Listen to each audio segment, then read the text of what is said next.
हे भगवान, सिर्फ मुझे ही पता है मैं यहाँ तक कैसे पहुंची हूँ।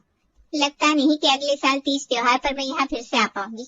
बड़े भाई ने तो ऐसे मुंह मोड़ लिया है जैसे उनका और मेरा कुछ रिश्ता है ही नहीं।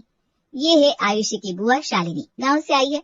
वैसे तो हर दूसरे तीसरे महीने आती है और हर बार अपने दिल का दुख अपनी भाभी के पास सुनाती है। वैसे तो हर बार घर के अंदर आकर उसकी दर्द भरी कहानी शुरू होती है, लेकिन आज रिक्शा से उतरते ही शालिनी भाभी और भगवान का जाप कर रही थी। तभी बुआ, अब पूरी कहानी दरवाजे पर ही सुनवाओगी क्या? अंदर भी आ जाओ ना। अरे अंदर तो आना ही पड़ेगा। इस शहर में बस एक यही घर बचा है जिस घर की चौखट पर मुझे इज्जत मिलती है, वरना बड़े भाई का वो यूं ही पास से जाता है लेकिन मुड़ के भी नहीं देखता। अभी अभी वो नाकी पर मिला। अब आप ही बताओ भाभी, बुआ आती है तो भतीजी को कितनी खुशी होती है, दौड़े दौड़े बुआ के पास आता है, उनका सामान लेता है। लेकिन उसने पास आकर सिर्फ इतना भी नहीं पूछा, आप अकेली आई हो, मुझे बुला लेते स्टेशन पर। अरे इतने संस्कार भी कहाँ है उसमें। अब उसके माँ बाप ही मुझे नहीं पूछते तो वो क्या ही पूछेगा।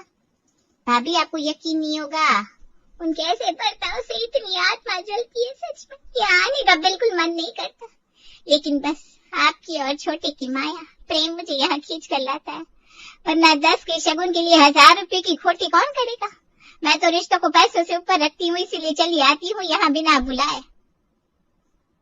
10 रुपए का शगुन मैं कुछ समझी नहीं।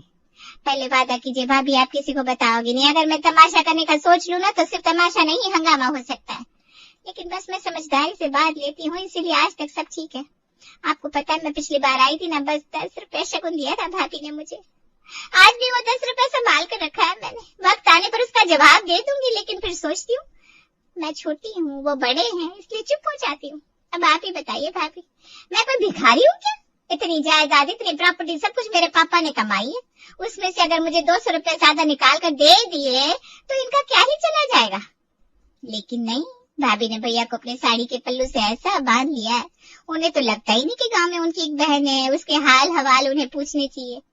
मुझे पैसों की कोई आशा नहीं है, लेकिन सीधे मुंह कोई बात ही नहीं करता। इतना दर्द होता है भाभी, क्या ही बताऊं मैं आपको।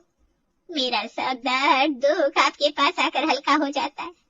पता नहीं ऐसा क्या कर दिया मैंने जो बड़े भैया भाभी मेरे साथ ऐसे सलूक करते हैं। बड़ी भाभी को देखकर लगता तो नहीं कि वो आपके साथ ऐसा बर्ताव करती होगी। बातें तो कितनी बड़ी बड़ी करती है। अगर मोहल्ले की औरतें कुछ ज्यादा काम कर दे, अपने धन के साथ साथ उनका ज्ञान बांटने बैठ जाती है, लेकिन खुद भी तो वही है। चलो अभी चलकर उनसे बात करते हैं, 2-4 बातें सुना देंगे दोनों मिलकर, तभी उनकी अकल ठिकाने आएगी। अरे नहीं नहीं भाभी, मेरे साथ ये मत कीजिए। आज तक जो बात मैं छुपा कर रखी हूँ वो बात इस तरह से सामने लाकर मुझे बेवजह घर में कलेश नहीं चाहिए। आखिर वो मेरे माता पिता का घर है और उनको हमेशा लगता था कि उनके घर में शांति बनी रहनी चाहिए। अब भले ही वो इस घर में नहीं रहते, लेकिन फिर भी मैं उनके घर में जाकर शांति का कारण नहीं बनना चाहती। मुझे तो आपकी बातें सुनकर आप पर दया आ रही है। कैसे सहती होंगी आप ये सब? अब क्या करूं, मेरे नसीब में बड़े भाई भाभी का प्रेम है ही नहीं। अब जो आए जैसा ही चलाना पड़ेगा। भाभी आपको पता है, आज भी मैं स्टेशन से निकली ना, 10 फोन किए भैया को, भैया ने एक नहीं उठाया। अरे कम से कम उठाकर बता तो दे कि मैं काम में व्यस्त हूँ। मैं थोड़ी ना उनसे कोई भारी भरकम रकम मांगने वाली थी, लेकिन नहीं उठाया भाभी उन्होंने मेरा फोन, एक फोन नहीं उठाया। मेरा तो मन किया इस ट्रेन में वापस बैठ जाऊं और अपने गाँव चली जाऊं, लेकिन क्या करूं, बहन का दिल है, अपने भाइयों को देखने के लिए तरसता है और आपका प्रेम मुझे यहाँ खींच कर लाता है। भाभी हो, आप मुझसे छोटी हो, लेकिन फिर भी कभी खाली हाथ जाने नहीं देती, माँ की तरह प्रेम देती हो और बड़े भैया और भाभी के गलत बर्ताव से पीड़ित इस मन को शांत करती हो। दीदी शांत हो जाइए। इस घर पर और हम सब पर आपका हमेशा हक है और हमेशा रहेगा। आपका जब मन चाहे आप यहाँ चले आना, हम सब आपका स्वागत हमेशा करेंगे। और उन्होंने आपको बस 10 रुपए का शगुन दिया है तो क्या हुआ, मैं हूं ना, ये देखिए। आप आ रही थी इसलिए मैंने एक थैला पैक करके रखा है। मेथी दाने के लड्डू, शिंगदाने की चिक्की, देसी गाय का शुद्ध घी और कितना कुछ, और ये 10,000 का पैकेट भी। और ये देखिए आपके लिए खास बनारस से सिल्क साड़ी भी लाई हूँ। मैं और आपके भैया अपनी तरफ से पूरी कोशिश करेंगे कि आपको बड़े भाई और भाभी की कमी महसूस ना हो। हाँ दीदी, अब आई हो तो 4-5 दिन अच्छे से रहो। और वो तुम्हारे साथ इतना गलत बर्ताव करते हैं ना, तो इस बार उनके यहाँ जाना ही नहीं। उनकी भी तो अकल ठिकाने आनी चाहिए। तुम्हें यहाँ देखेंगे तो सामने से बुलाएंगे। मैं तुम्हारी बात समझती हूँ छोटे, लेकिन तुम्हें तो पता है ना मोहल्ले वाले कैसे दोगले होते हैं। पहले ही मेरे कुछ बिना कहे बड़े भैया भाभी और मेरे बीच में इतनी गलतफहमी पैदा हो गई है। अब मैं यहाँ आकर उनके वहां नहीं जाऊंगी तो कितना गलत लगेगा। मोहल्ले वालों को तो मौका मिल जाएगा बातें बनाने का। मेरा तो जाने का बिल्कुल मन नहीं है, क्योंकि एक गिलास तक नहीं पूछते वो, और ना ही सीधे से बात करते। लेकिन मैं अपनी तरफ से कोई गलती करना नहीं चाहती, इसलिए बस जाऊंगी, 10 मिनट हाल हवाल पूछूंगी। वैसे भी शाम में 5 बजे की तो ट्रेन है मेरी। अरे दीदी, ये क्या बात हुई? अब आई हो तो रात का खाना हमारे यहाँ ही खाना। आपके मायके आई और बिना कुछ खाए पिए ऐसी? अरे जब से आई हूँ तब से तुम खिला तो रही हो, और वैसे भी मैं तो बस आप लोगों से मिलने आई थी। अब सबसे दिल की 2-4 बातें कर ली, मेरा मन भर गया। अब पेट को कुछ नहीं भी मिलाना तो भी ये शालिनी खुश है। ठीक है दीदी, आप मुझसे बड़ी हो, आपको मुझसे ज्यादा समझ है। अब आप जाना ही चाहती हो तो मैं मना नहीं करूंगा, लेकिन आपकी 5 बजे की ट्रेन है ना, तो मुझे फोन करना, मैं छोड़ दूंगा आपको स्टेशन पर। अरे नहीं नहीं, इतनी रिक्शाएं हैं, तुम अभी अभी काम से वापस आए हो, क्यों बेवजह चक्कर लगाना है? मैं स्टेशन चली जाऊंगी, रिक्शा में बैठकर आराम से। ठीक है दीदी, पैर छूता हूँ। आयुषी, बुआ के पैर छुओ। अरे क्या ही जरूरत है पैर छूने की, मेरे आशीर्वाद तो सदा आपके साथ है, चलती हूँ। शालिनी का बड़ा भाई भी मोहल्ले में कुछ ही दूरी पर रहता था। छोटे भाई और उसके परिवार का हाल हवाल जानकर, अपना दुख दर्द सुनाकर शालिनी पहुंच जाती है बड़े भाई के घर। अरे दीदी, आपका भाई यूं भी बता रहा था नाके पर उसने आपको देखा, आपको कोई आवाजें भी लगाई, लेकिन आपने मुड़कर ही नहीं देखा। फिर मैंने कहा कि भाई तुम्हें नजरअंदाज क्यों करेगी, जल्दबाजी में होगी। फिर क्या, जब से उसने मुझे बताया तब से आपका इंतजार कर रही हूँ। कहाँ थे आप कब से? मैं तो 2 बार मोहल्ले के गेट तक भी जाकर आई। भाभी, आप मेरा इस तरह इंतजार करती हो ना, बस इसीलिए मैं इस शहर में आती हूँ। नहीं तो माँ पापा की बात यहाँ आपके अलावा मेरा है ही कौन। अब ये भी छोटे के घर से आ रही हूँ, आप यकीन नहीं करोगी, उसकी बेटी एकदम नक चढ़ी है, मुझे देखकर इतना मुंह बनाती है, तबीयत तक नहीं पूछती। और भाभी, उनके तो तेवर ही मत पूछो, पता नहीं उन्हें क्या हो गया है। पैसों की और मायके वालों की इतनी अकड़ चढ़ गई है, अपनी ननद को भूल गई है।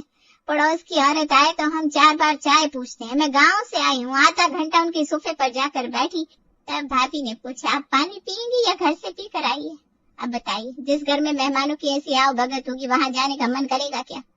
क्या बात कर रही हो दीदी, रोहिणी ने आपको चाय तक नहीं पूछा? मुझे तो यकीन नहीं हो रहा। वैसे तो मोहल्ले में किसी भी घर में मेहमान क्यों ना आए, वो बुलाकर अपने घर ले जाती है और चाय नाश्ता कराती है। उसने आपके साथ ऐसा किया? आपको क्या लगता है भाभी, मैं ही अपनी भाभी की बुराई करूंगी? अरे मुझे तो बड़ा दर्द होता है, समझ में नहीं आता आखिरकार मेरी गलती कहाँ हो गई जो मेरे साथ उस घर में इस तरह का सलूक होता है। ये देखिए, 50 रुपए में सड़क पर मिलने वाली साड़ी दी है भाभी ने मुझे। मेरे घर में साड़ियों की अलमारियां भरी पड़ी है, लेकिन ये भाई का शगुन है इसलिए रख लिया मैंने। ऐसी साड़ी का तो मैं अपने घर में पोछा भी ना बनाऊं। मुझे तो आपकी बातें सुनकर इतना गुस्सा आ रहा है ना रोहिणी के ऊपर, मन कर रहा है अभी जाकर उसे 2-4 थप्पड़ लगा कर आऊं। अपनी ननद के साथ कोई ऐसा सलूक कैसे कर सकता है भला? मैं क्या कहती हूँ दीदी, आज आप यहीं पर रह लीजिए, पिछले कई दिनों से चल रहा है ये तमाशा। आज हम ये खेल यहीं खत्म करते हैं। आपके भैया शाम को घर आएंगे, देवर जी और उनके परिवार को भी हम यहीं पर बुला लेंगे। आखिर उनका क्या कहना है आज हम उनसे पूछ ही लेंगे। भाभी, सिर्फ मुझे ही पता है मैं इतनी बदतमीजी को और गलत बर्ताव को कैसे सहती हूँ, सिर्फ मुझे पता है। मेरी गलती क्या है ये सोच सोच कर मैं पहले ही टूट चुकी हूँ। आपने भाभी को कुछ कहा, उन्हें बुरा लग गया, तो मुझे मेरे भाई का मुंह देखने को जो मिलता है ना, उतना भी बंद हो जाएगा। जो चल रहा है भाभी वैसा चलने दो। मैं जयपुर गई थी, वहां से आपके लिए ये शॉल लाई है और ये सोने के कड़े। पिछली दिवाली में आप आई नहीं थी, तब से आपके लिए बना कर रखे हैं। आपको एक भाई से प्यार नहीं मिलता तो क्या हुआ, आपकी बड़ी भाभी आपको 2 गुना प्यार देने के लिए तैयार है। आप बिल्कुल चिंता मत करना, आपका जब मन करे आप यहाँ आना और हक से यहाँ रहना, और उनके बर्ताव को यूं दिल पर लेने की कोई जरूरत नहीं है, नजरअंदाज कर देना उनको। भाभी, आप है इसलिए मुझे किसी बात की चिंता नहीं है। पता नहीं क्यों, लेकिन आपके पास आकर मुझे ममता की छांव मिलती है। मुझे तो आप में मेरी माँ ही नजर आती है। छोटे के घर पर पानी पीना भी मुश्किल हो जाता है, 10 मिनट भी 10 घंटे जैसे लगते हैं। ऐसा लगता है कब निकलूं वहां से। लेकिन देखो, यहाँ आकर मुझे 3 घंटे हो गए, इतना वक्त कैसे बीत गया पता भी नहीं चला। भाभी, सच में आप है ना, इसलिए मेरा मायका सही सलामत है। और मैं हमेशा रहूंगी, आपको जब जरूरत होगी तब आप हमारे यहाँ आ सकती हैं। हमारे घर के दरवाजे आपके लिए हमेशा खुले हैं। और आयुषी आपको देखकर मुंह बनाती है तो क्या हुआ, मेरा यूवी है ना, उसे कितना लगाव है आपसे। मैं तो कहती हूँ अगली बार आओगी ना तो 2-4 दिन यहाँ रहना, हमें भी बड़ी याद आती है आपकी। हाँ, अगली बार अच्छा खासा वक्त निकाल कर आऊंगी। अभी चलती हूँ, लेकिन याद रखना भाभी, मैंने आपको जो बताया है वो किसी को बताना मत, बेवजह रिश्तों में गलत फहमी फैल जाएगी। अब छोटे गलती कर रहे तो हम बड़ों का ही तो फर्ज है उनकी गलतियों को नजरअंदाज करना। सच में दीदी आपका मन बहुत बड़ा है। आप चिंता मत करना, मैं नहीं बताऊंगी किसी को भी। आप आराम से जाना और पहुंचते ही मुझे फोन कर देना। हाँ हाँ, आप चिंता मत करो, मैं चली जाऊंगी। शालिनी बड़े भैया के घर जाती है, बड़ी भाभी से मिलती है। थोड़ी देर में उनका हाल हवाल जानकर छोटे वाले की बुराई करके स्टेशन की ओर जाने के लिए निकलती है। कुछ समय बाद, अरे आप आधा घंटा जल्दी आते तो आपकी दीदी से मुलाकात हो जाती। बहुत याद कर रही थी आपको और बहुत दुखी भी थी। शालिनी आई थी, तुमने रोका क्यों नहीं? और वो दुखी क्यों थी? अब आपको क्या बताऊं, देवर जी और रोहिणी की वजह से। दीदी बता रही थी देवर जी उनका फोन नहीं उठाते। आयुष उन्हें देखकर मुंह बना लेती है। और रोहिणी वैसे तो मेहमानों को जमा करके अपने घर ले जाती है, लेकिन अपनी दीदी को उसने आधे घंटे तक चाय न पूछे न पानी। आधे घंटे के बाद सिर्फ पानी के 2 बूंद पीकर दीदी हमारे यहाँ आ गई। बहुत रो रही थी बेचारी। रोहिणी ने दीदी को ऐसी साड़ी दी, उससे लाख गुना अच्छी साड़ी हम बर्तन वाली को देते हैं। दीदी ने इतना कुछ सुनाया है, मुझसे तो उनकी हालत देखी नहीं जा रही थी। शालिनी के जाने के बाद पार्वती का पति संजय घर आता है। घर आते ही पार्वती शालिनी का दुख संजय को सुनाने बैठ जाती है। अपने पति से पार्वती बातें कर रही थी, तभी उसकी नजर सोफे पर पड़ी हुई थैली पर जाती है। अरे मैंने दीदी को जो सामान दिया था उसका आधा सामान तो दीदी यहीं पर भूल कर गई। आप जाइए जल्दी दीदी का सामान देकर आइए, अभी ट्रेन छूटने में आधा घंटा है। पार्वती सोफे पर पड़ा हुआ सारा सामान इकट्ठा करती है और संजय को तुरंत स्टेशन पर भेजती है। माँ ये देखिए बुआ जी का पर्स। बुआ जी अपना पर्स यहीं भूल गई। पापा अभी 5 बजने में आधा घंटा है, हमें स्टेशन पर जाकर बुआ जी को पर्स दिलाना चाहिए। अरे रुको, तब तो दीदी जल्दबाजी में थी, उन्हें काफी कुछ देना था, लेकिन कुछ दे नहीं पाई हूँ। अब आप पर्स देने जा ही रहे हो तो ये सारा सामान खास मैंने दीदी के लिए निकाल रखा है, आप दीदी को देकर आइए। इतने सारे सामान? माँ इतने सामान उठाने के लिए कूली लगेगा। हाँ तो लगने दो, तुम्हारे पापा है ना, वो दे देंगे कुली के पैसे, लेकिन दीदी को कुछ कम नहीं पड़ना चाहिए। अब बड़े भैया और जेठानी जी उस ढंग के हैं, हम उनकी कुछ बात ही नहीं कर सकते। दीदी को जो कुछ भी आशा है वो हम सबसे ही तो है, इसलिए मैं जो दे रही हूँ चुपचाप उठाइए और जल्दी से स्टेशन पर जाइए। शालिनी की दोनों भाभियों ने भर भर के सामान शालिनी को दिया था, लेकिन उन्हें वो भी कम लग रहा था, इसलिए और सामान उन्होंने अपने पतियों के साथ स्टेशन भिजवाया। स्टेशन पर क्या बुआ, माँ ने आपको जो सामान दिया था वो साथ में ले लिया, लेकिन अपना ये पर्स तो हमारे घर पर ही भूल गई। अब वो देने हम लोगों को यहाँ आना पड़ा। ये लीजिए, माँ ने थोड़ा और सामान दिया है। शालिनी, क्या शालिनी तुम भी, तुम्हारी भाभी ने इतने प्यार से तुम्हें इतना कुछ दिया और तुम सब कुछ घर पर ही भूल गई। दीदी बड़े भैया ने आपको इतना कुछ दिया है? आप तो रोहिणी को बता रही थी कि आपको बड़े भैया से 10 रुपए का शगुन भी नहीं मिलता। क्या शालिनी, तुम मेरे बारे में ऐसी बातें बना रही थी? और तुमने ही तो बताया था कि छोटा तुम्हें वो काम वाली बाई पहनती है उस तरह की साड़ी देता है, सिर्फ 50 रुपए वाली, इसीलिए तो पार्वती ने तुम्हें भर भर के सामान दिए। और ये देखो, तुम घर पर भूल गई तो और सामान मेरे साथ भिजवाया। क्या कह रही थी दीदी? उन्हें हमसे सिर्फ 50 रुपए वाली साड़ी मिलती है? अरे ये देखो, मेरी पत्नी अपने मायके से 10 साड़ियां लाई है, वो भी 55,000 की। घर पर देना भूल गई थी इसलिए मैं यहाँ देने आया था। लेकिन सब कुछ देकर भी दीदी यही बातें बना रही है, तो फिर कुछ देना ही नहीं है। दीदी एक काम कर लो, ये लो 500 रुपए की 10 साड़ी खरीद लेना। हाँ, और क्या कहा था शालिनी तुमने? हम तुम्हें सिर्फ 10 रुपए का शगुन देते हैं। अरे तुम्हारे भाई का दिल बहुत बड़ा है, तुम्हारी सोच से कई गुना ज्यादा बड़ा। 10 क्या, मेरी तरफ से 51 रख लो, वो सारी थैलियां मुझे वापस दे दो। दोनों तरफ से अच्छा खासा माल हड़प रही थी और हमें एक दूसरे के बारे में झूठी कहानी सुनाकर हमारे बीच में अनबन पैदा कर रही थी। तो अब मेरे यहाँ से तो कुछ भी नहीं मिलेगा, ना मेथी दाने के लड्डू, ना देसी घी, ना ही बनारसी सिल्क साड़ियाँ। अरे आप लोगों को कुछ गलतफहमी हुई है, मैंने ऐसा कब कहा? अपने भोलेपन का नाटक बहुत हो गया दीदी, आपकी असलियत सामने आ गई है। आपको सामान देने के लिए हमने कुली बुलवाया था, इतना भर भर के हम दे रहे थे आपको, लेकिन आपको ना तो हमारे सामान की कोई वैल्यू है, ना ही हमारे प्यार की। उल्टा हमारे बारे में आप ऐसी अफवाहें फैला रही है, तो क्या जरूरत है आपको प्यार, दुलार और सामान देने की? कुले, ये सारा सामान वापस लेकर चलो और उनके हाथ में जो है ना वो भी वापस ले लो, कुछ नहीं देना हमें इनको। हाँ आयुषी, बुआ के हाथ में जो थैलियां है वो सारी थैलियां ले लो, और तुम्हारी माँ ने कामाली को देने के लिए वो 50 रुपए की साड़ी दी थी ना, वो चारों साड़ियां दे दो। तुम्हारी बुआ इसी लायक है। अरे गलती हो गई, मेरा सामान दे दो। मेरा देसी घी, मेरी बनारसी साड़ियाँ है, भगवान लुट गया, सब लुट गया। पता नहीं किस मुहूर्त पर दुर्बुद्धि आई और मुझसे ऐसा कुछ बक गया। अच्छा खासा मिल रहा था लेकिन ज्यादा मिलने के लालच में। वाह, बहुत शानदार पवन, इस साल का बेस्ट एम्प्लॉय आप चुने गए हैं। तालियां! पूरा हॉल तालियों से गूंज उठा। पवन बहुत खुश था। शुक्रिया सर, बस सबका साथ रहा तो ये मैं कर सका। अब बस कंप्लीट करो लाइफ, जल्दी शादी कर लो, फिर पूरी कंप्लीट हो जाएगी। ये सुनकर हॉल में सब लोग अजीब तरह से हंसने लगते हैं। पवन की मुस्कान जम के रह गई। उसके हाथ में ट्रॉफी अचानक बहुत भारी लगने लगी। पूरे 10 साल की मेहनत पर एक सेकंड में ये बात बोझ बन गई। लगा जैसे उसकी सारी कामयाबी भी इस एक कमी के आगे फीकी पड़ गई। कमाल कर दिया यार। लेकिन सच कहूं, सर ने सही पकड़ा। तेरे जैसे परफेक्शनिस्ट को कोई परफेक्ट गर्ल ही संभाल पाएगी। चल, आज शाम हाउस पार्टी है। अपनी कोई स्पेशल फ्रेंड भी ले आना। बीवी ना सही, गर्लफ्रेंड तो होगी। नहीं यार। क्या नहीं? गर्लफ्रेंड नहीं है या हाउस पार्टी में नहीं आएगा? गर्लफ्रेंड भी नहीं है, और हाँ, उस पार्टी में भी नहीं आ पाऊंगा क्योंकि घर पर जाना है। अच्छा, समझ गया। रिश्ते वाली बात चल रही है ना? भाई तू लकी है। घर की शामें अब पवन के लिए एक तरह की मानसिक युद्ध भूमि बन चुकी थी। आज बस उसकी ट्रॉफी की बात हुई और फिर अंत वही सवाल। पवन, कल शर्मा आंटी फोन पर थी। उनकी एक बहनोई की लड़की बिल्कुल तुम्हारे जैसी, पढ़ी लिखी, बिल्कुल किस्मत नहीं आजमाई। तुमसे बस ठहरो 2 साल छोटी है। हमारे वक्त में तो इतनी उम्र तक आदमी अपने बच्चे का स्कूल एडमिशन करवा रहा होता था। 3 बच्चे। आजकल का गणित समझ से परे है। अरे पापा, अब जमाना बदल गया है ना। भैया जैसे परफेक्शनिस्ट को परफेक्ट पार्टनर चाहिए। ढूंढने में टाइम तो लगेगा ना। हाँ भाई, मेरी तरह जल्दीबाजी नहीं करते हमारे भैया। रिया को तो मैंने पहले ही मुलाकात में पहचान लिया था। पवन का छोटा भाई नमन और उसकी पत्नी रिया एक दूसरे की ओर देखकर मुस्कुराते हैं। वो मुस्कान पवन के लिए एक ऐसा खंजर थी जो बिना खून निकाले चुभ जाता था। उसने टॉपिक बदला। तो ईएमआई का इंटरेस्ट रेट कितना पड़ रहा है? उसका सवाल हवा में लटक गया। किसी ने उत्तर नहीं दिया। टेबल पर सन्नाटा छा गया, जिसमें पवन की चम्मच की आवाज बहुत तेज सुनाई देने लगी।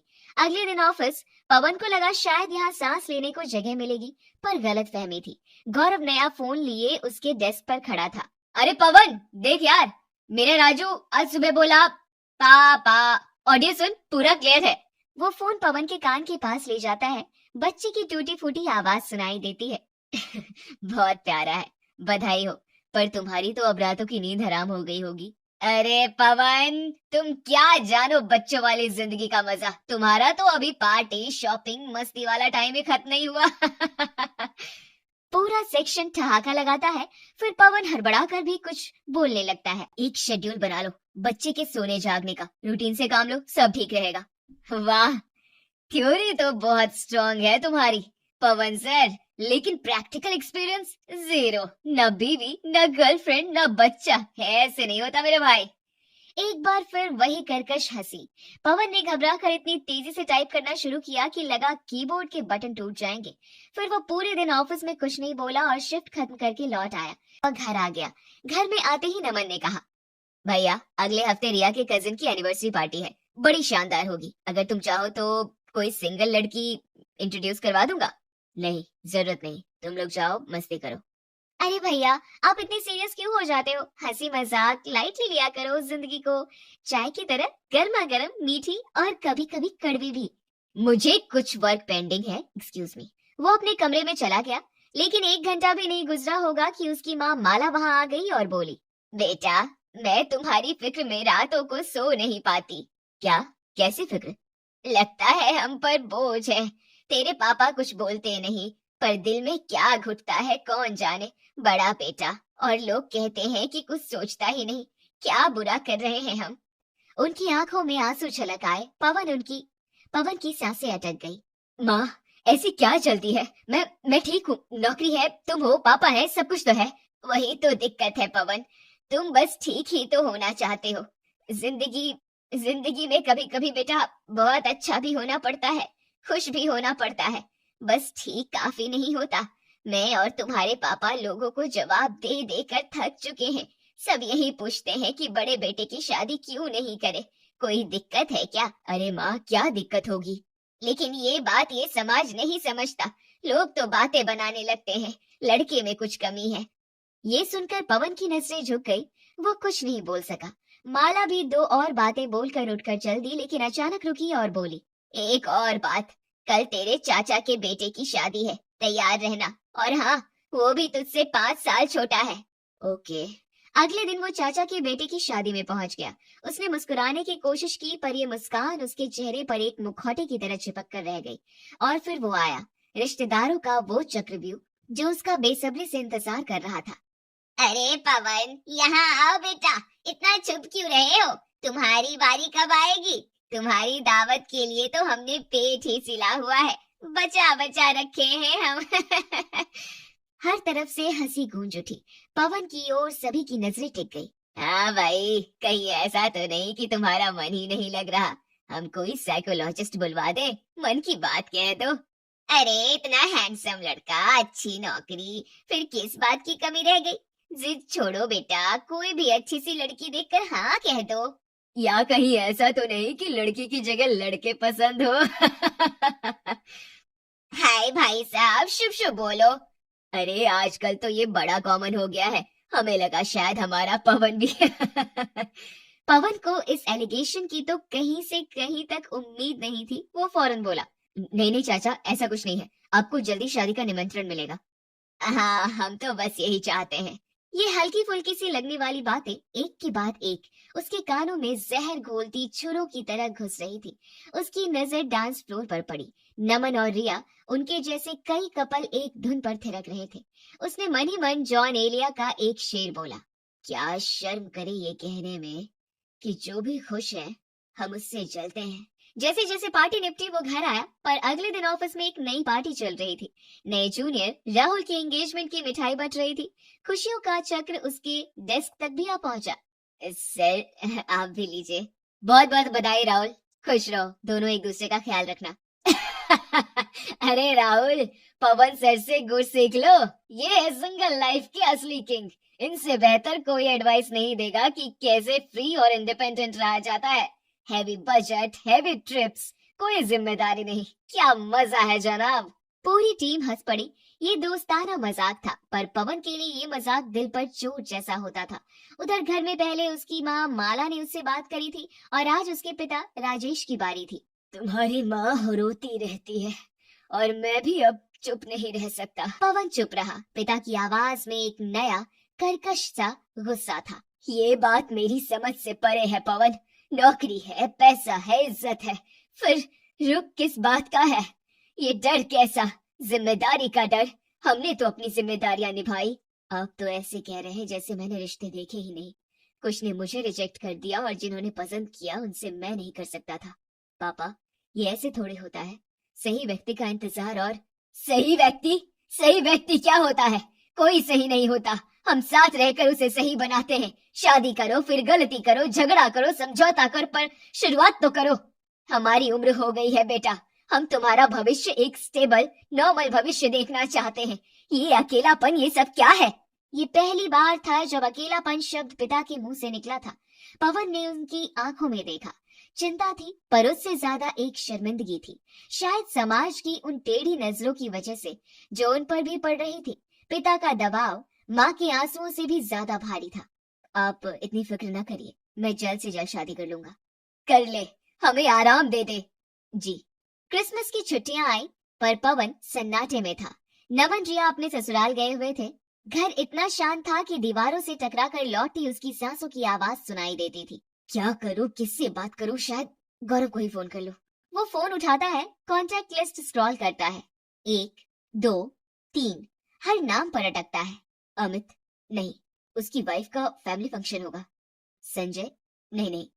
विवेक, कहीं ट्रिप पर गया हुआ है। सब बिजी हैं अपनी अपनी दुनिया में। वो फोन फेंक देता है। क्रिसमस बीता, ऑफिस खुला, लेकिन ऑफिस में भी कहाँ सुकून था। यार, मेरा तो पसीना छूट गया। 3 स्कूलों के गेट पर खड़ा रहा, इंटरव्यू, पेरेंट्स इंटरेक्शन, बस। हाँ, ये तो मुश्किल है।